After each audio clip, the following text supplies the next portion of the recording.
रमजान का खूबसूरत महीना था। पूरे गांव में इबादत और खुशी का माहौल था। इसी गांव में एक प्यारी सी बच्ची रहती थी जिसका नाम हूर था। हूर बहुत मेहरबान और खुश अखलाक थी और सबसे प्यार से बात करती थी। एक दिन हूर के दिल में एक अच्छा ख्याल आया। उसने सोचा कि क्यों ना सब दोस्तों और उनकी फैमिलियों को इफ्तारी पर बुलाया जाए।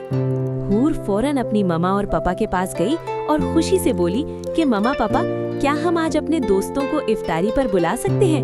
मैं मोहम्मद मक्की और उसकी फैमिली को बुलाना चाहती हूँ। अहमद, उरूज, नूर और मुस्कान और उनकी फैमिलियों को भी बुलाना चाहती हूँ।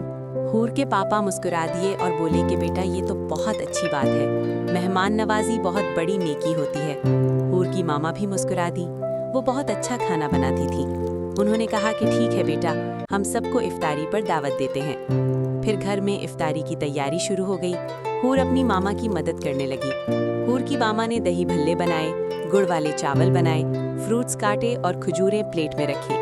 साथ ही ठंडी कोक भी रख दी। शाम होने लगी तो दरवाजे पर दस्तक हुई। सबसे पहले मोहम्मद मक्की और उसकी फैमिली आ गई। हूर ने खुशी से दरवाजा खोला और सबको सलाम किया।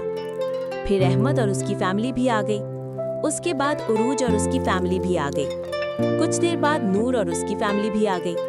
आखिर में मुस्कान और उसकी फैमिली भी पहुंच गई। अब घर मेहमानों से भर गया था और बच्चे खुशी खुशी एक दूसरे से मिलने लगे।